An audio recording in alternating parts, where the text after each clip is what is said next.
సిద్దిపేట జిల్లాలో కేసీఆర్ కనిపించడం లేదు అంటూ గజ్వేల్ పోలీస్ స్టేషన్లో పీసీసీ అధికార ప్రతినిధి బండారు శ్రీకాంతరావు ఫిర్యాదు చేశారు. తొందరగా కేసీఆర్ ఆచూకీ తెలిపి నియోజకవర్గ ప్రజల ముందుకు తేవాలని వినతి పత్రం అందజేశారు.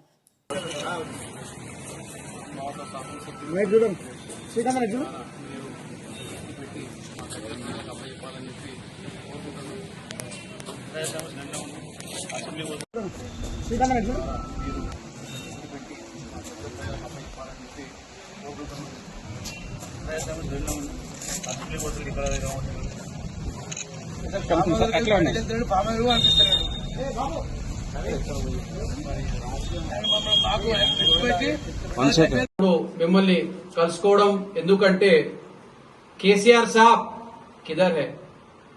అయ్యా కేసీఆర్ గారు మీరు ఎక్కడున్నారు? 10 సంవత్సరాల ముఖ్యమంత్రిగా చేసినావు.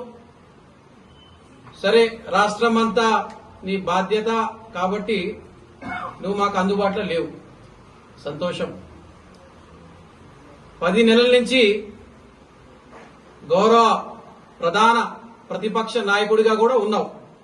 మరి నువ్వు ఎక్కడున్నావు? ఈ రోజు వరకన్నా గజ్వేల్ ప్రజలు యాదికొస్తలేరా, నీకు కనబడతలేరా అనేది మాకు ఒక సందేశం. మరి ప్రజల సొమ్మును ఆయన జీతం రూపంగా తీసుకుంటున్నావు. కనీసం దానికన్నాను పని చేయాలి. మరి ఈ రోజు వరకు ఎక్కడున్నావు? మీ కార్యకర్తలకి, ముఖ్యంగా మీ కుటుంబ సభ్యులకి అందరికీ ఒక ఆందోళన ఉన్నది. మరి నువ్వు ఎక్కడున్నావు అని. నీ యోగక్షేమాలు మాకు తెలుసుకోవాలన్నది. అదే రకంగా నీ పార్టీ కార్యకర్తలు కూడా తెలుసుకోవాలన్నది. మరి నీ యొక్క రెస్పాన్సిబిలిటీస్, నీ యొక్క బాధ్యతలను నువ్వు ఎక్కడ నెరవేరుస్తున్నావు? నువ్వు ఎమ్మెల్యేగా ఉన్నావు. నీ ఎమ్మెల్యే రెస్పాన్సిబిలిటీ అన్నా ఇప్పుడు నువ్వు నెరవేర్చు. నీకు ప్రభుత్వం కారు ఇచ్చింది, జీతం ఇచ్చింది. దేని గురించి అంటే ఈ 10 నెలల నుంచి నీకు మా గజ్వేల్ ప్రజల గోడు వినపడతలేదా? మా గజ్వేల్ ప్రజల సమస్యలు వినపడతలేదా? కుర్చేసుకొని పనులు చేస్తా అన్నావు. ఏడ కుర్చేసుకున్నావు? ఏ ఆఫీసులు వేసుకున్నావు? కాళ్ళకి ముళ్ళు గుచ్చుకుంటే నోటితో తీస్తా అన్నావు. మరి ఏడొచ్చినావు? ఏం తీసినావు?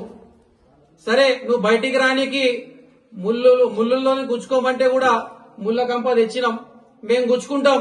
ఇప్పుడన్నా బయటికి రా, ప్రజల సమస్యలు తెలుసుకో, ప్రజల గురించి అన్న పని చేయి. బాజాబ్గా నీకు ఒక ఎమ్మెల్యే బంగ్లా ఉంది, మళ్ళీ ఎవరుంటున్నారు? నువ్వు ఏడున్నావు? నువ్వేం చేస్తున్నావు? మరి ప్రభుత్వము ఇన్ని మంచి కార్యక్రమాలు చేస్తుంటే నీకు పాలన అనుభవం ఉన్నది, రాజకీయ అనుభవం ఉన్నది.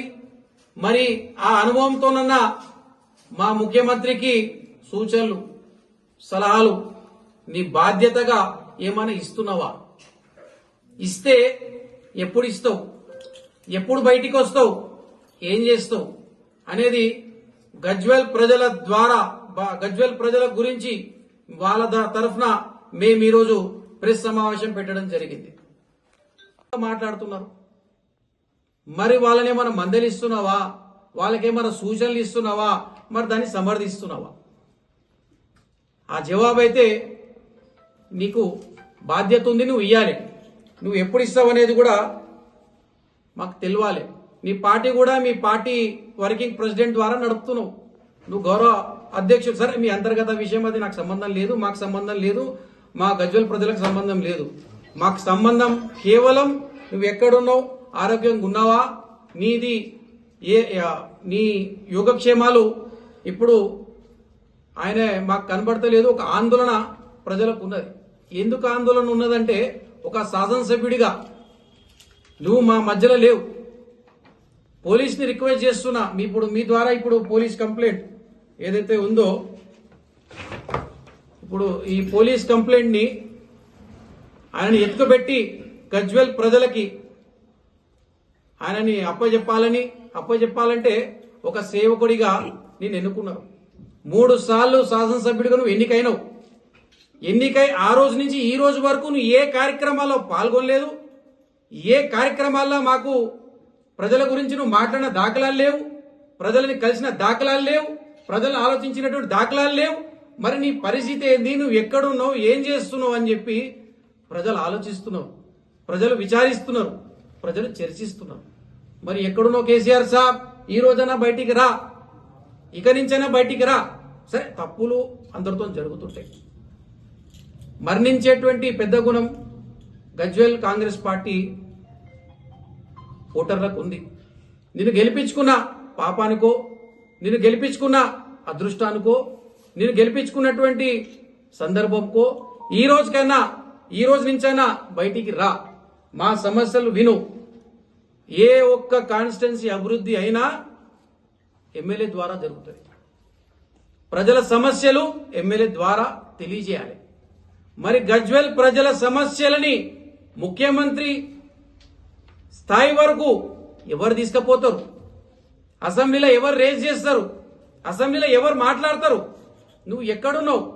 ఇకపైనన్నా ఇక రోజు నుంచైనా రా. నీ ద్వారా ఇంకొకటి రిక్వెస్ట్ పోలీస్ డిపార్ట్మెంట్ కూడా ఏంటంటే, దసరా శుభాకాంక్షలు తెలియజేయడానికి చాలా మంది ఓటర్లు అడుగుతున్నారు. మరి వారిని కల్పించి దసరా శుభాకాంక్షలు కూడా తెలియజేయాలని చెప్పి కూడా ఎంతో మంది అనుకుంటున్నారు. ఆ అవకాశాన్ని కూడా మీరు కల్పించాలని చెప్పి కూడా మీ ద్వారా పోలీస్ని కోరడం జరుగుతుంది. మరి ఇక్కడి నుంచి నేరుగా గజ్వేల్ పోలీస్ స్టేషన్ SHO గారికి కంప్లైంట్ లెటర్ ఇచ్చి మరి వారు ఎక్కడున్నా ఎతికి పెట్టి గజ్వేల్ ప్రజలకు అప్పచెప్పి మా ఒక సమస్యలని ఈ రోజు నుంచి మా మంచి జరిగే వరకు, అంటే మంచి జరుగుతుంది, చక్కగా జరుగుతుంది, కానీ అసెంబ్లీలో కానీ ఇతర అధికారులు కానీ ఒక శాసనసభ్యుడు అనేది అవసరం. దాని ద్వారా మా ఇంకా అభివృద్ధిలో పాలు పంచుకోవాలని చెప్పి కూడా మీ ద్వారా కోరడం జరుగుతుంది. దాదాపు 10 నెలలు గడుస్తున్నా మరి గజ్వేల్ నియోజకవర్గం నుంచి ఎమ్మెల్యేగా ఎన్నికై మరి గతంలో కూడా 2 సార్లు ఎన్నికైనావు, ముఖ్యమంత్రి అయినావు. మరి ముఖ్యమంత్రిగా ఉండి కూడా రింగ్ రోడ్డు స్టార్ట్ చేసినావు. మరి రింగ్ రోడ్డు నువ్వు 10 సంవత్సరాలైనా అది కంప్లీట్ కాలే. మరి ఎన్నో కార్యక్రమాలు చేసి మధ్యలోనే విడిచిపెట్టడం జరిగింది. అయ్యా కేసీఆర్ గారు, నేను పత్రికా ముఖంగా కొట్లాడుతున్నా. మరి గతంలో మీరు ముఖ్యమంత్రి ఉండి మీరు చాలా బిజీగా ఉండి మరి మా గజ్వేల్ నియోజకవర్గ ప్రజలకు అందుబాటులో లేకుండొచ్చు. మరి ఈరోజు మా కాంగ్రెస్ పార్టీ రేవంత్ రెడ్డి గారు ముఖ్యమంత్రి అయిన తర్వాత, నువ్వు ఒక ప్రతిపక్ష నాయకునిగా ఎన్నికైన తర్వాత అసెంబ్లీకి పోవు. మా గజ్వేల్ సమస్యలు మీకు పట్టింపు ఉండదు. అసలు అసెంబ్లీకి పోవు, మా గజ్వేల్ ప్రజలకు కనిపిస్తున్నావు. అసలు ఉన్నావా లేవా? దేవుని దయ వల్ల మీరు మంచిగానే ఉండాలని కోరుకుంటున్నాం, ఆయుర ఆరోగ్యాలతో ఉండాలని కోరుకుంటున్నాం. కానీ మా గజ్వేల్ ప్రజల సమస్యలు ఇలా షాదీ ముబారక్, కళ్యాణ లక్ష్మి చెక్కులు దాదాపు 800 నుంచి 900 చెక్కులు మరి పెండింగ్ లో ఉన్నాయి, మంజూరై ఉన్నాయి. మరి నీ ద్వారా ఇవ్వాలని మరి నీకు గుర్తుకు రావడం లేదా? ఇలా డబుల్ బెడ్రూమ్లు చూస్తున్న సమస్యలు వాళ్ళవి. మల్లన్న సాగర్, కొండపోచమ్మ బాధితులు ఎంతో మంది, వాళ్ళు ఎంత గొడగొడ ఏడ్చి వాళ్ళను ఏ విధంగా అంటే ఒక దుర్మార్గమైన కలెక్టర్ను పెట్టి, వెంకటరామరెడ్డిని పెట్టి వాళ్ళను రాత్రి పోలీసులను పెట్టి బెదిరించి వాళ్ళను తీసుకొచ్చి వారిష్టం. మరి వాళ్ళ సమస్యలు ఇప్పటి నుంచి గుర్తురాలేదా? ఈరోజు చెప్తుండు హరీష్ రావు గారు, మీరు భూములు ఇవ్వద్దు. గతంలో 6 లక్షల రూపాయలు ఇచ్చిండు. ఈ రోజు కాంగ్రెస్ పార్టీ వచ్చిన తర్వాత 15 లక్షల రూపాయలు ఇస్తామంటే కూడా మీరు భూములు ఇవ్వద్దు, మేము హైకోర్టు పోతాం, సుప్రీంకోర్టు పోతాం, పోయి మీకు న్యాయం చేస్తామంటుండు. అయ్యా హరీష్ రావు గారు, మరి గతంలో మీరు ఏం చేసిరు? మరి గతంలో రైతులను వాళ్ళు కట్టే వేర్చుకొని వాళ్ళు ఆత్మహత్య చేసుకున్నారు, అప్పుడు గుర్తురాలేదా మీకు? ఇప్పటికైనా కేసీఆర్ గారు కళ్ళు తెరవండి, ఫామ్ హౌస్ నుంచి బయటకు రండి, గజ్వేల్ ప్రజల నియోజకవర్గ ప్రజల సమస్యలు అర్థం చేసుకోండి. మీరు ఎన్నుకుంది ఫామ్ హౌస్ లో పండుకోవడానికి కాదు, మా గజ్వేల్ ప్రజల సమస్యలు మీ ద్వారా అసెంబ్లీలో కానీ మరి ముఖ్యమంత్రి గారికి తెలియజేసేలా మీరు ఉండాలని మేము కోరుకుంటున్నాం. మరి ఇప్పటికైనా కూడా కేసీఆర్ గారు బయటకు రావాలి.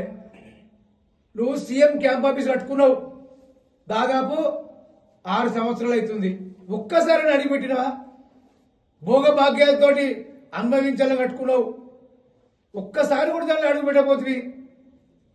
మరి ఇప్పటికైనా వచ్చి గజ్వేల్ ప్రజల సమస్యలు తెలుసుకోండి. ఇలా ముఖ్యమంత్రి గారు కాంగ్రెస్ పార్టీ అధికారం వచ్చిన తర్వాత రేవంత్ రెడ్డి గారి నాయకత్వంలో మరి ఎన్నో సంక్షేమ కార్యక్రమాలు చేస్తున్నాం. ఇలా రైతు రుణమాఫీ కానీ, మరి రేషన్ కార్డులు కానీ, మరి రైతులకు సంబంధించిన ఏ సమస్య, గ్యాస్ కానీ, మరి కరెంటు ఫ్రీ కరెంటు కానీ, ఇటువంటి ఎన్నో కార్యక్రమాలు మేము కాంగ్రెస్ పార్టీ ఇచ్చిన హామీలను నెరవేరుస్తుంటే మీకు చూడబుద్ధి కావడం లేదు. మీరు ఓర్వలేకపోతున్నారు మీ నాయకులు.